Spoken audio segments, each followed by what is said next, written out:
안녕하세요, 반갑습니다. 테크 흐름을 살펴보는 IT 뉴스. 여러분께서 지금 보시는 영상은 러비뉴스입니다.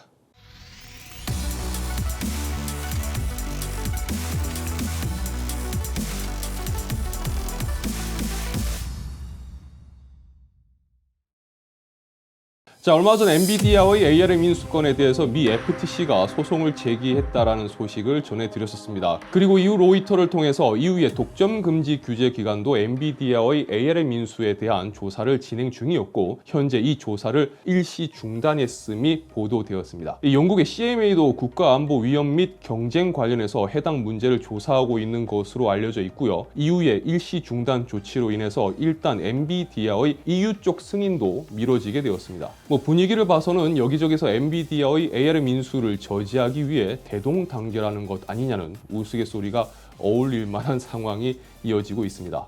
자, 특별한 소식이라기보다는 현재 흐름을 알고 계시는 게 좋을 것 같아서 전해드렸습니다. 자, 방금 전해드린 소식과는 다르게 엔비디아는 오늘 320달러 선을 회복하며 8% 가까이 주가 상승을 기록했습니다. 비단 엔비디아뿐만 아니라 오늘은 대부분의 기술주들이 기분 좋게 하루를 마감했습니다. 자, 엔비디아가 오늘 유독 가파른 상승을 한 데는 두 가지 요인이 작용한 것으로 평가받고 있습니다. 자, 하나는 엔비디아의 CFO가 그래픽카드 공급에 대해서 2022년 하반기에 개선될 것으로 예상한다고 언급한 부분이 PC 매거진을 통해서 보도된 부분과 미 애널리스트들이 주요 투자 상위 종목을 선정해서 밝히는 과정에서 이 시티뱅크가 엔비디아를 2022년에 사야 될 최고의 주식 중 하나로 지정한 게 영향을 미친 것으로 보입니다. 자, 그리고 애플도 최근 상승세를 보이고 있습니다. 이는 모건 스탠리가 애플의 목표 주가를 200달러로 인상한 것이 영향을 미친 것으로 보입니다. 자, CNN에서 재밌는 기사를 하나 공개했습니다. 바로 애플이 20달러에 판매 중인 그 있죠, 애플 1000. 정확한 명칭은 애플 폴리싱 클로스에 대한 리뷰 기사입니다. 자, CNN은 사용해보니까 잘 닦이더라. 원래 이 제품은 이 프로 디스플레이 XDR에 포함되어 있던 천인데 이제 독립형 제품으로 판매하고 있는 거다. 여튼 써보니까 잘 닦이고 덩치 큰 디스플레이는 여러 번 닦아야 되지만 그래도 잘 닦인다. 그런데 우리가 이 천을 대안할 만한 대체품을 찾아보니까 아주 훌륭한 대안을 찾았다. 아마존에 가보면 이런 극세사 천을 파는데 이건 우리도 사용을 하고 있는 거다. 14달러만 주면 24장을 구입할 수 있다. 이렇게 평을 했습니다. 여러분들은 이 CNN이 내린 결론이 어떤 건지 이렇게 느낌이 오셨나요? 네.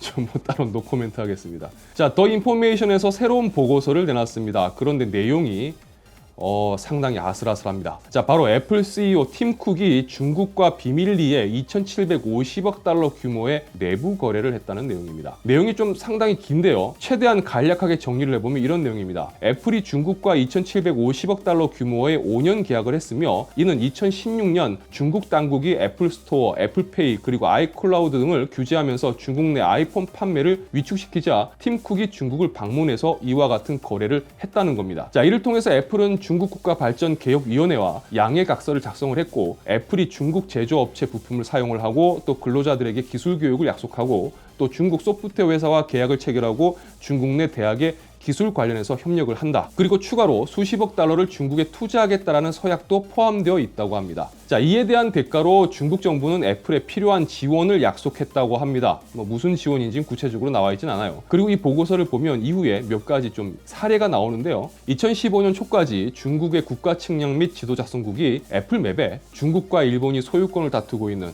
발음도 좀 어려운데 이 다오이다오 제도 또는 센가쿠 제도를 지도에서 축소해서 보이도록 지시를 하였다고 하고요. 만약 이를 준수하지 않을 경우 애플워치의 중국 내 승인을 거부할 것이라고도 했다고 합니다. 물론 애플은 이를 수용했다고 하네요. 또한 애플이 2016년 중국의 풍력 터빈 제조업체와 계약도 진행을 했고 2017년에는 아이클라우드 운영을 중국으로 이전할 계획을 또 세웠고요.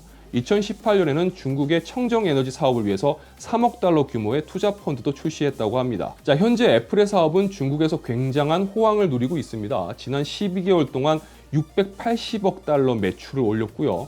애플의 총 매출 중 20%가 중국에서 나오고 있다고 합니다. 자, 이 보고서가 말하는 내용은 이런 겁니다.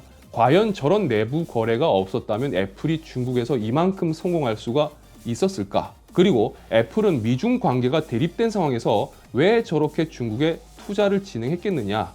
이런 거예요. 자, 이 보고서 발표 이후 애플은 아직까지 특별한 대응을 보이고 있지는 않습니다. 일단 이런 내용이 있었다는 것만 알고 계시면 될 것 같고요. 앞으로 추가적인 내용이 나오는 게 있다면 다시 또 알려드리도록 하겠습니다. 자, 기가바이트가 이 시에 RTX 3080 12GB 및 RTX 3070 Ti 16GB 그리고 RX 6500XT를 등록했다고 합니다. 자, EC 등록이 확인되었으니까 아무래도 이제 이 제품들 출시가 그렇게 멀지 않는 것 같습니다. 12월 17일쯤에 3070 Ti 16GB 모델과 3080 12GB 모델이 출시될 것이라는 소문이 있었는데요. 최근 날짜 관련 루머들이 대부분 맞았던 만큼 아무래도 해당 모델의 출시도 다음 주 진행되지 않을까 예상을 해봅니다. 자, 그런데 과연 우리는 이 모델들이 나오더라도 볼 수가 있을까요? 최근 RTX 2060 12GB 모델도 그랬지만 자꾸 메모리를 늘린 제품들을 출시하고 있는데 뭐 LHR 적용이라든지 아니면 좀 더 강화된 새 버전의 LHR 적용이 더 시급하지 않을까 생각을 해봅니다. 자, 트렌드포스는 2022년 상반기 글로벌 PMIC 칩 가격이 10% 가까이 상승할 것으로 예상을 했고요. 2022년 상반기에도 공급이 타이트할 것이라는 조사 내용을 공개했습니다. 자, 이 소식은 다른 것보다도 PMIC 칩 가격 상승과 공급이 여전히 부족할 것이다라는 부분만 체크하시면 될 것 같습니다. DDR5 메모리에는 PMIC 칩이 들어가는데 이 칩의 공급이 원활하지 못한 게 현재 DDR5 메모리 공급 부족의 가장 큰 원인으로 지목이 되고 있습니다. 따라서 만약 이 보고서 내용처럼 내년 상반기에도 공급이 타이트하다고 한다면 일단 DDR5 메모리 공급이 내년 상반기에도 제대로 이루어지지 못할 것으로 볼 수 있기 때문에 또 PMIC 칩 가격 상승은 메모리 가격 상승으로 이어질 수도 있겠죠. 자, 그런 관점에서 해당 내용을 참고하시면 좋을 것 같습니다. DDR5 메모리 저도 개인적으로 굉장히 기다리고 있는데 저도 이 소식 전하면서 좀 깝깝하네요. 퀄컴은 얼마 전 스냅드래곤 8 젠 1을 공개했습니다. 그리고 아시다시피 퀄컴은 현재 삼성과 상당히 좋은 관계를 유지하고 있죠. 그런데 대만의 디지타임즈에 따르면 현재 삼성의 4나노 공정 수율에 문제가 있고 이런 이유로 인해서 퀄컴이 스냅드래곤 SoC 제작을 삼성에만 맡기기보다는 TSMC 등 다른 파운드리를 통해서 생산할 수 있다고 전했습니다. 하지만 TSMC는 4나노 공정 노드에 대해서 애플이 생산량 대부분을 계약했을 수 있기 때문에 퀄컴이 원한다고 하더라도 TSMC 4나노 노드 생산을 이용하지 못할 가능성도 있다고 합니다. 자, 대만 디지타임즈의 삼성 관련 보도 내용이라서 사실 그대로 믿기는 좀 어려움이 있지만 만약 이 문제가 사실이라고 한다면 삼성이 지금 굉장히 곤란한 상황일 수가 있을 것 같습니다. 퀄컴의 생산 주문을 삼성이 제대로 소화해내지 못한다면 삼성 입장에서는 파운드리 사업 쪽에서 큰 문제가 될 수 있기 때문이죠. 일단 상황은 좀 더 지켜봐야 될 것 같습니다. 자, 유튜브 러비다도 채널에서는 IT 관련 정보와 리뷰, 언박싱 그리고 팁을 전해드리고 있습니다. 영상 유익하시다면 좋아요와 구독 그리고 알람 설정 부탁드리겠습니다. 시청해주셔서 진심으로 감사합니다. 지금까지 아토였습니다. 좋은 하루 되세요.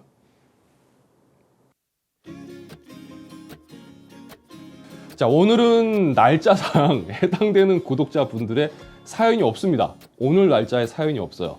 그래서 제가 특별히 축하나 응원을 해드릴 내용이 없네요. 하지만 저는 오늘도 저희 구독자분들 모두를 응원하겠습니다. 매일매일 우리 모두 행복하고 좋은 일들만 생기길 기도하겠습니다. 여러분 사랑합니다.